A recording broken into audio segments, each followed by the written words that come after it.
Imagine a war so vast, so brutal, that it swallowed entire nations and left millions dead. A war that changed maps, destroyed empires, and planted the seeds of an even deadlier conflict yet to come. This was not just a war. This was the Great War. But how did the assassination of a single man ignite the deadliest conflict the world had ever seen? And why is World War I still shaping the world we live in today? Let's dive into the untold story of the war that changed the world. The world before the war. The 19th century was a time of progress, steam engines, telegraphs, railroads. But behind the glitter of industrial growth, Europe was a ticking time bomb. Great empires, the British, the French, the Russians, the Austro-Hungarians, and the Germans were locked in a dangerous competition. Every nation wanted colonies, resources, and military power. Germany was rising fast, threatening Britain's dominance. France wanted revenge for its defeat in the Russia sought influence in the Balkans. The world was divided into two massive alliances. On one side, the Triple Entente, Britain, France, Russia. On the other, the Triple Alliance, Germany, Austria-Hungary, Italy. Europe looked peaceful on the surface, but in reality, it was a powder keg waiting for a spark.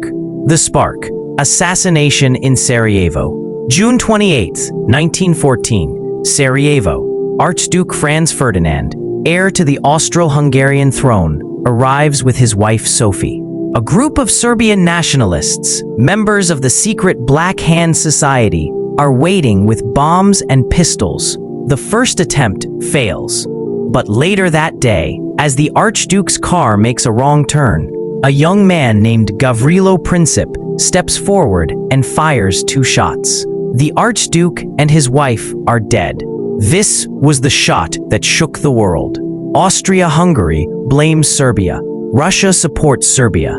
Germany promises to back Austria-Hungary. France supports Russia. Britain watches nervously. Within weeks, the dominoes fall. The world is at war. The war begins. Germany strikes first, unleashing the Schlieffen Plan, a lightning attack through neutral Belgium to crush France quickly before turning to Russia. But Belgium resists fiercely. Britain, outraged by the invasion, declares war on Germany. By the end of 1914, almost every major power is dragged into the conflict. The war spreads beyond Europe to Africa, Asia, and the Middle East. This is no longer a regional war. This is a world war. Life in the trenches. The Western Front becomes a nightmare. From the North Sea to Switzerland, soldiers dig endless trenches, muddy, rat-infested, filled with disease. Day after day, artillery shells thunder overhead. Machine guns cut down charging men in seconds. Poison gas creeps silently across no man's land, burning lungs and eyes. Soldiers live in fear, surrounded by death. Letters home speak of hopelessness. We are living like animals, waiting for the next slaughter.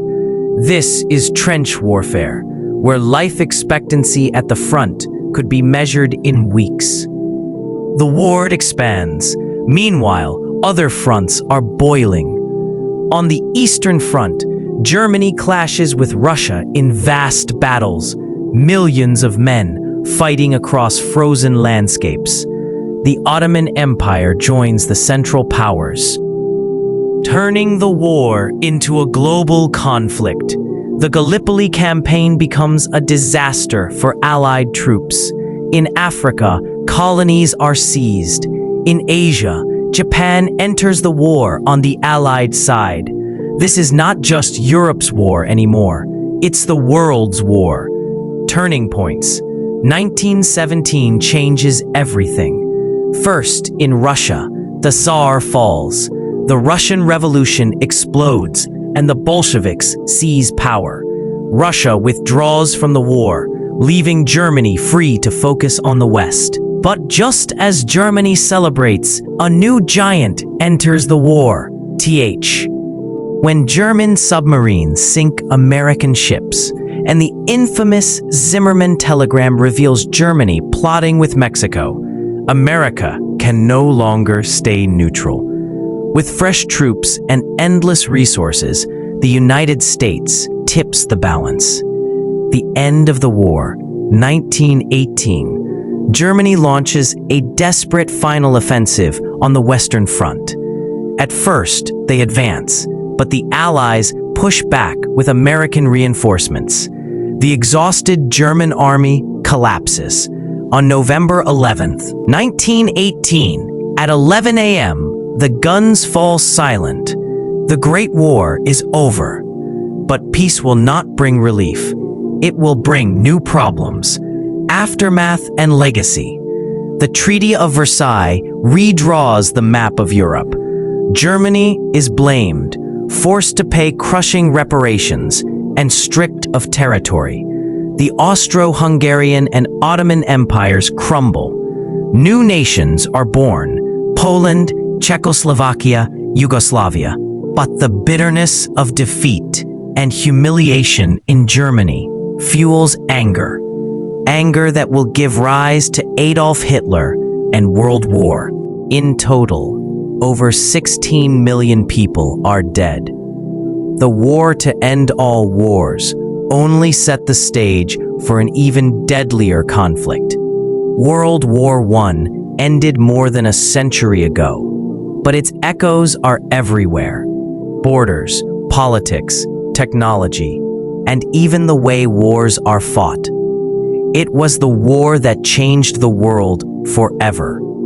And the question remains, could it all have been avoided if just one bullet in Sarajevo had missed? History is not just about the past. It's the mirror that guides our future.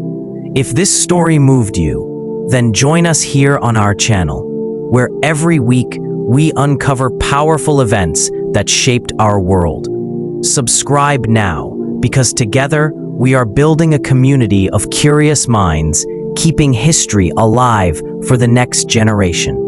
And as we step into a new decade, let's carry forward the lessons of courage, unity, and hope, because the choices we make today will write the history of tomorrow.